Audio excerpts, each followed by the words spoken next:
mari kita mulakan belajar dulu. Itu besok di kewirausahaan kita kupas tuntas. Ya, Bu. Ya, mari kita mulakan pembelajaran siang hari ini dengan berbasmalah bersama-sama. Bismillahirrohmanirrohim. Ini pakai C, kenapa belum ada yang masuk sih? Pada sibuk kali, Bu. Tuh,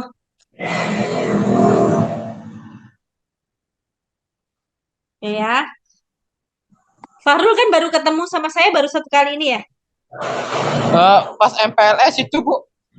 Oh iya, MPLS ada ya? Ada, Lupa ada. saya. Oh iya. Tapi kamu ngerjakan tugas nggak sih MPLS? Kayaknya kok belum ada nama kamu. Hah? Belum ya? Iya, belum. Tugasnya itu dikerjakan itu buat menggiring kamu mengenali diri kamu.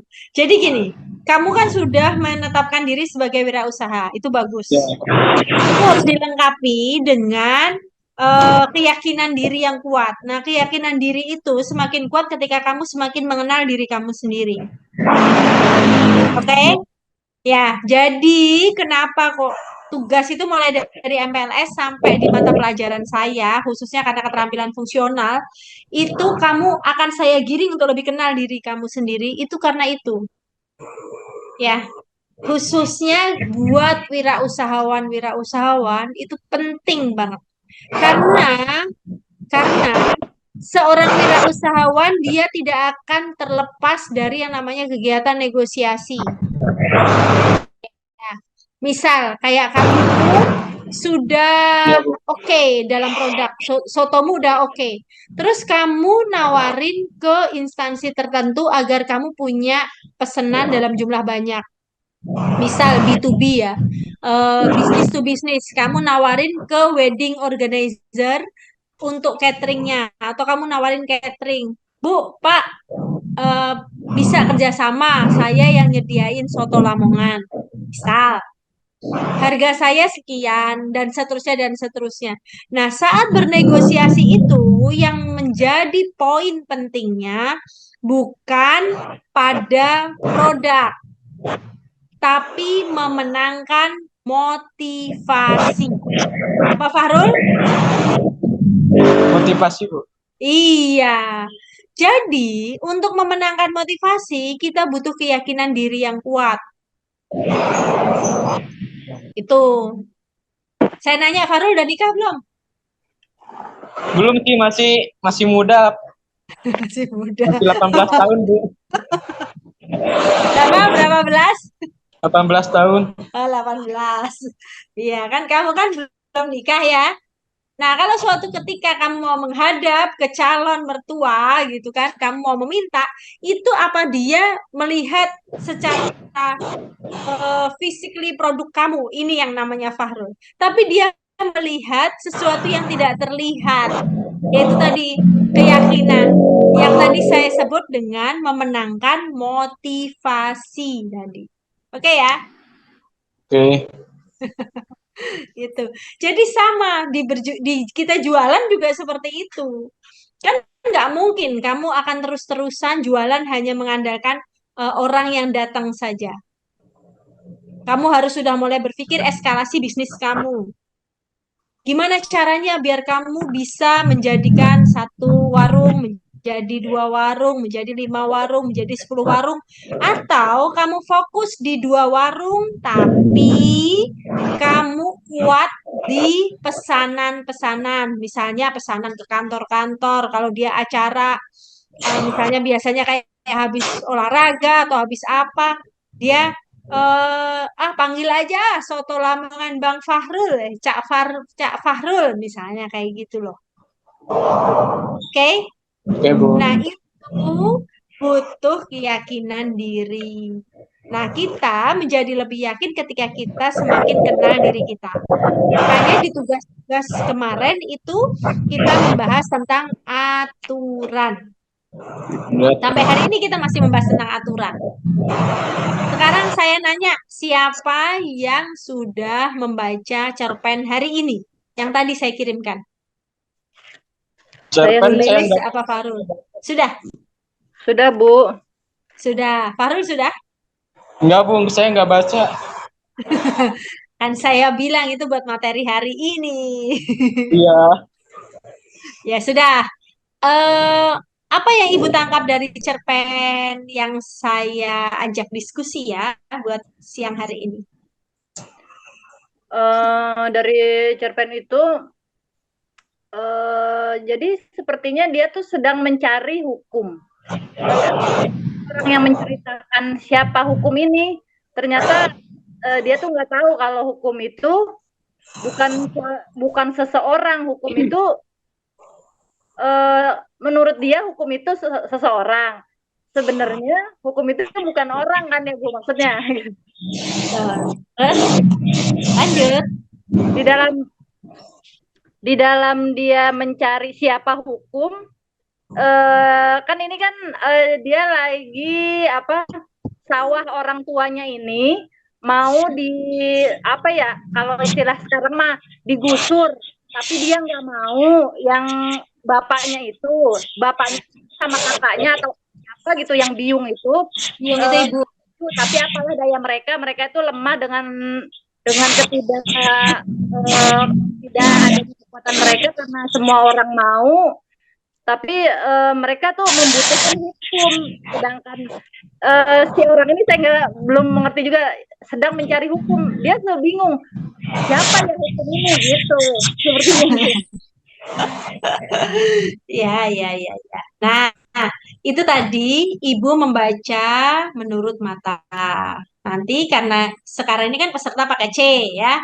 Jadi saya mau mengajak semua peserta untuk memandang lebih jauh. Oke? Ya. Memandang lebih jauh itu kalau di dalam Al-Qur'an kan melihat tanda-tanda kekuasaan Allah. Berarti di sini melibatkan Allah ya. Iya Artinya Bu. apa? Artinya apa? Artinya begini. Coba nih ya.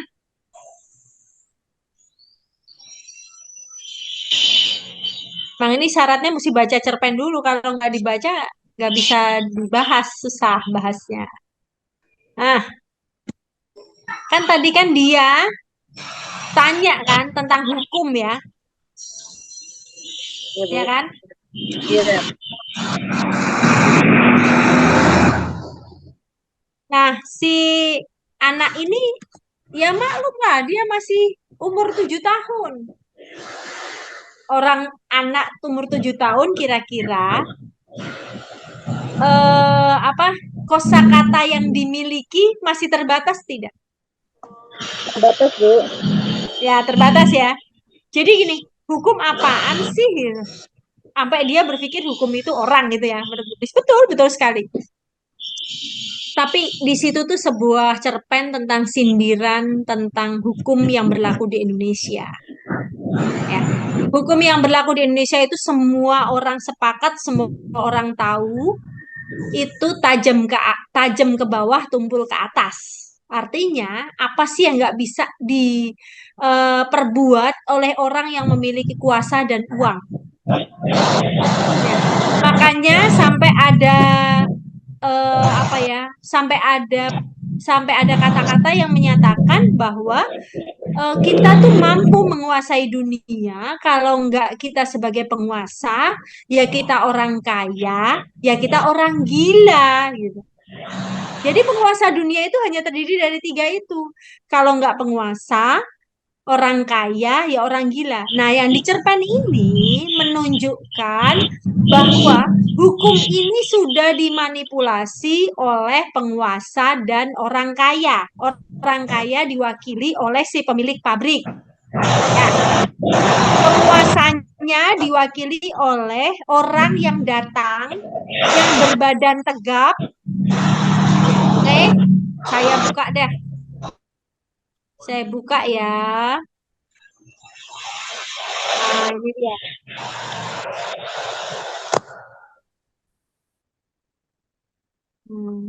Terlihat ya? Terlihat Bu. Ya. Di sini ada siapa nih? Cepak. Oh ya, si Cepak mulai berbicara. Nah, ini.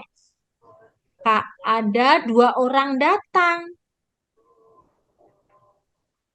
Ah,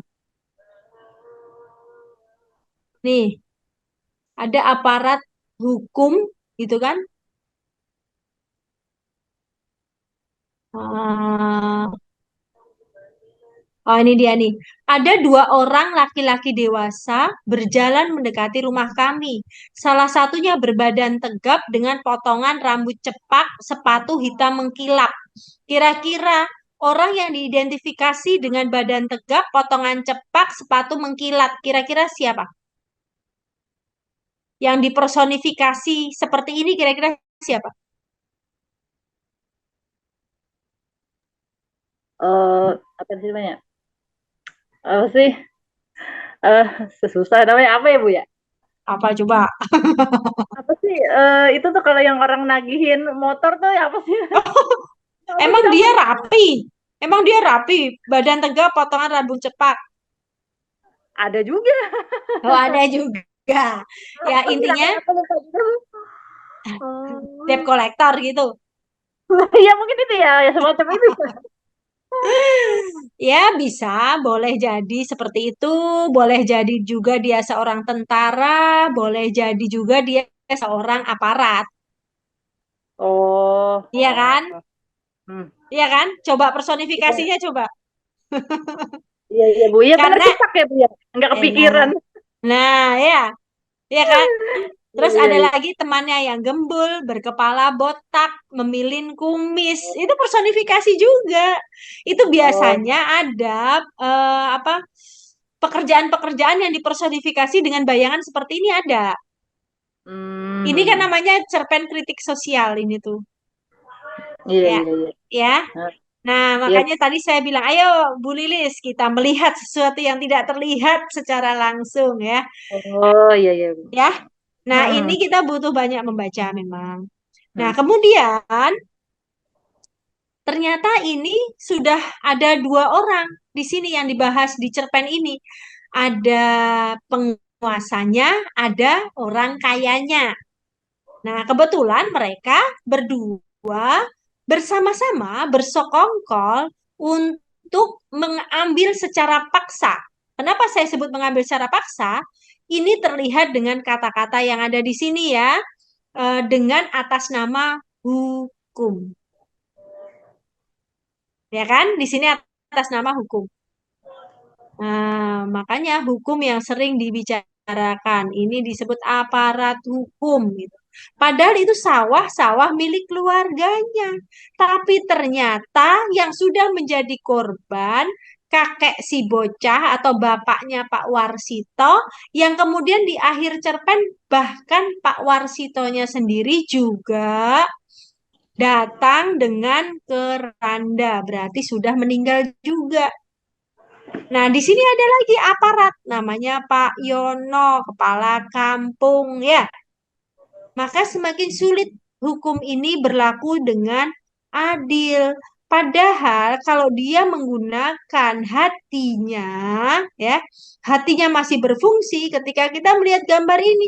Berarti gambarannya ini kan ada kayak gunung ya, ya kan? Coba kalian kalau ngelihat ini, kalau ngelihat gambar ini, ilustrasinya kira-kira daerahnya cocoknya jadi apa?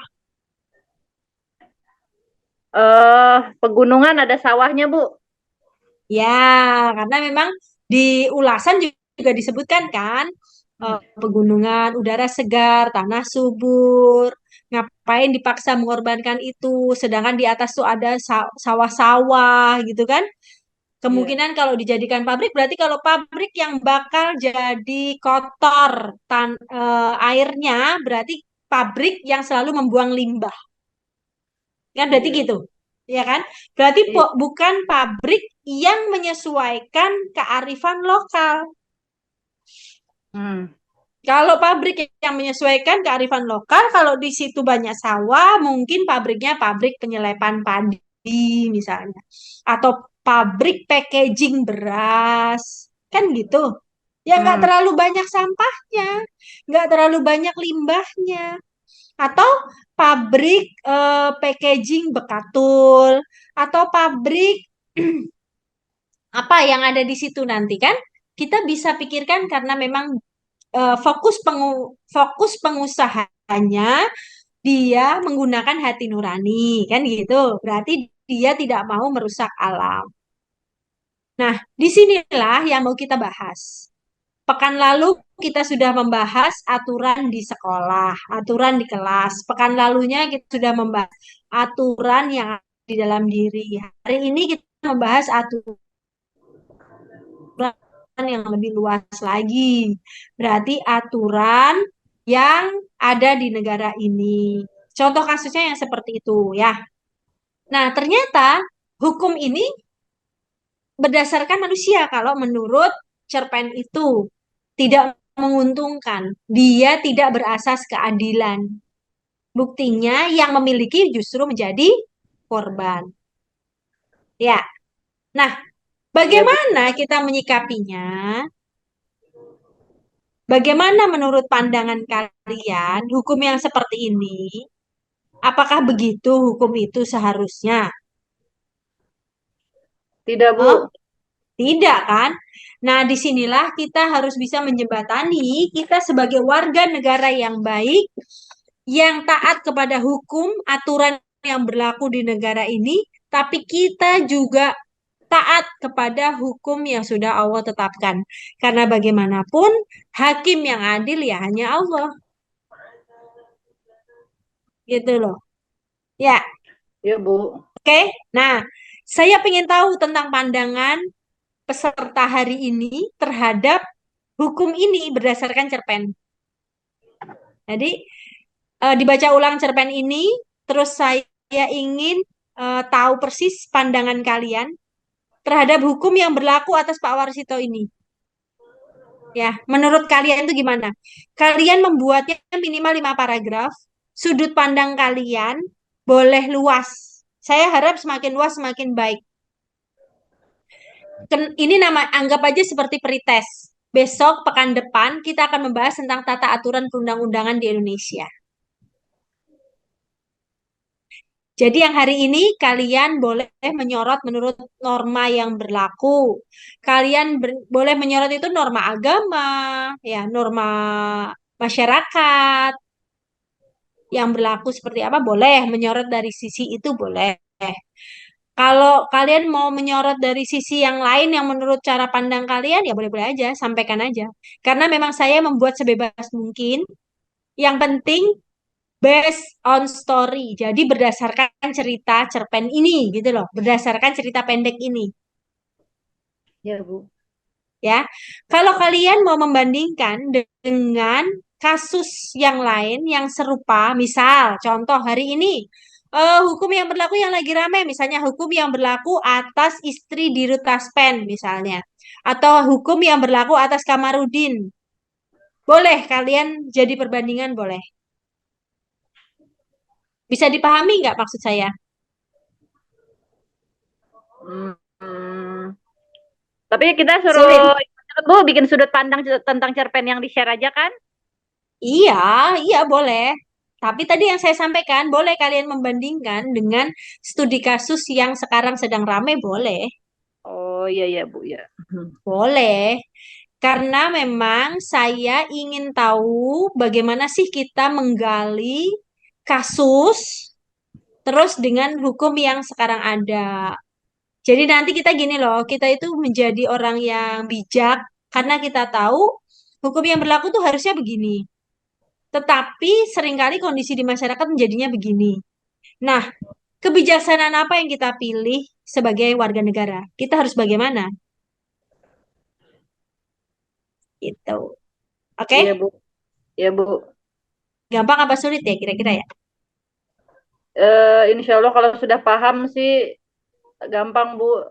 Karena mungkin sulit itu nggak paham.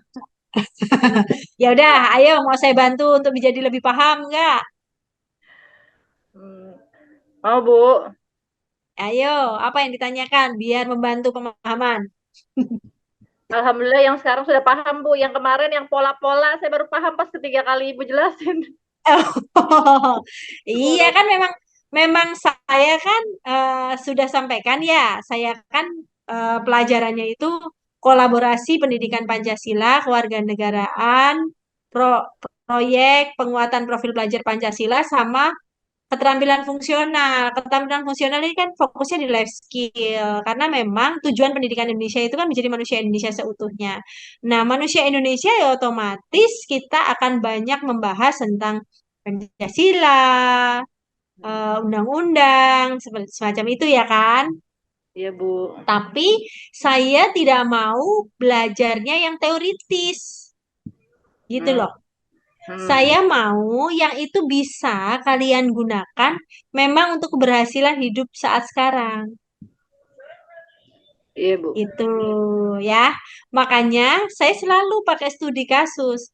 Di pekan kemarin kita membahas tentang peraturan yang ada di sekolah, di kelas melalui cerita pendek juga, ya kan?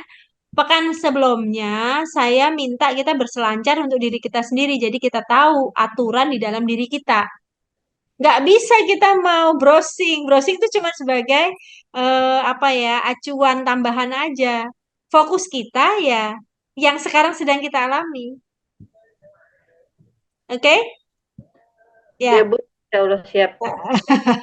Ini jadi kalau saya sudah siapkan kayak gini, nanti kalau mau lanjut kuliah, kalian semua tuh udah terbiasa sama yang namanya diskusi, Oh, membuat makalah, kayak gitu udah terbiasa karena gapnya di tingkat menengah atas dengan tingkat pendidikan tinggi itu di sini. oh, iya, Bu. Tingkat SD sampai SMA itu terbiasa teoritis.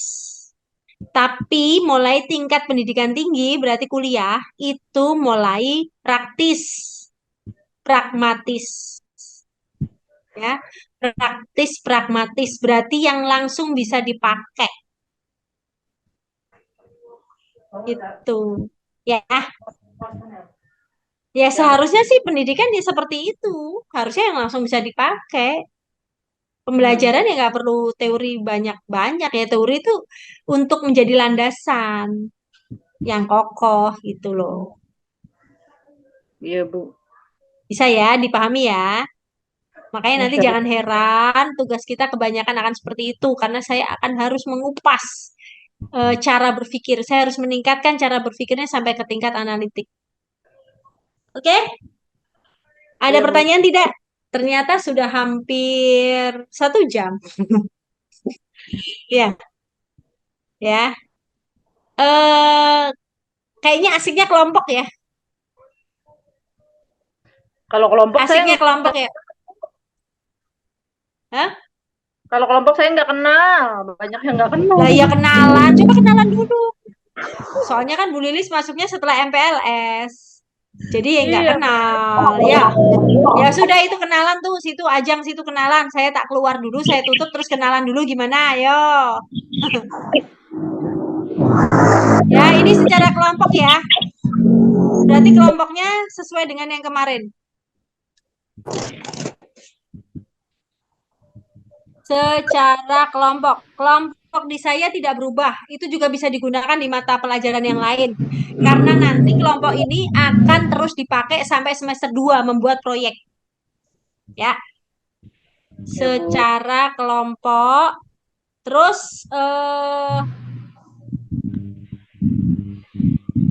bentuknya artikel ya. Bentuknya jadi kirimnya email. Ya, kirimnya email di bagian depan ditulisin judulnya sama nama-nama kelompoknya.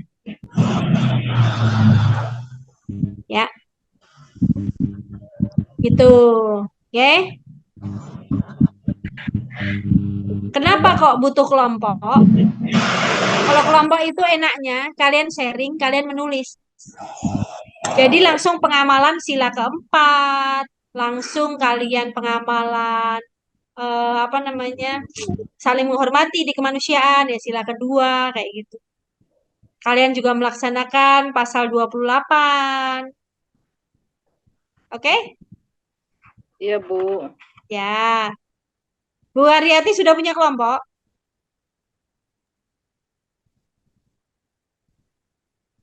Sudah punya kelompok belum? Yang kemarin siapa aja ya? Berarti Bu Lilis belum punya kelompok? Belum. Belum. Fahril juga belum kan? Bu Lilis sama Fahrul bisa. Kayaknya Bu Waryati udah punya kelompok ya, Bu Waryati ya. Bu, saya sama Fatimah aja. Siapa ini? Saya Lili sama Fatimah aja. Loh, kemarin Fatimah masih siapa? Kayaknya udah 3 deh. Aku belum tanya sih kemarin, tapi aku udah ngobrol sama Fatimah. Oh ya silahkan, boleh. Yang penting kalau sudah ada kelompoknya jangan ganti-ganti gitu doang. Kelompoknya itu dipakai terus. Fatimahnya nggak masuk kenapa? Saya nggak tahu. Oh, ingetin ya kalau mau belajar, ayo masuk gitu. Kan sebentar banget kita belajar mah. Saya tuh membatasi pokoknya nggak boleh lebih dari 1 jam. Jadi antaranya 30 menit aja, paling banter 40, 50 pol udah. Karena kita memang sifatnya eh, tutor ya. Tutor itu membimbing aja. Nanti kalian explore sendiri dari tugas ini. Dengan cara itu kita belajar lebih praktis. Karena apa yang ada di kepala kita dipaksa keluar. Daripada saya kebanyakan kata-kata, kalian tidur habis itu. Iya kan? Iya, Bu. Ibu, mohon izin Nah, ya mau nganter anak dulu keluar. yang ini udah mau saya tutup kok. Sudah Oh, nih, nggak ada pertanyaan? iya, Bu. Sudah? Fahrul? Bu Aryati? Sudah cukup? Sudah? Ya udah ya, saya anggap sudah cukup. Segera membuat kelompok yang belum memiliki kelompok, yang sudah ya dilanjutkan saja. Baik, mari kita sempurnakan pembelajaran pada siang hari ini dengan berhamdalah. Alhamdulillahirabbil alamin. Wabillahi taufik walhidayah waridho walinayah. Wassalamualaikum warahmatullahi wabarakatuh. Waalaikumsalam warahmatullahi wabarakatuh.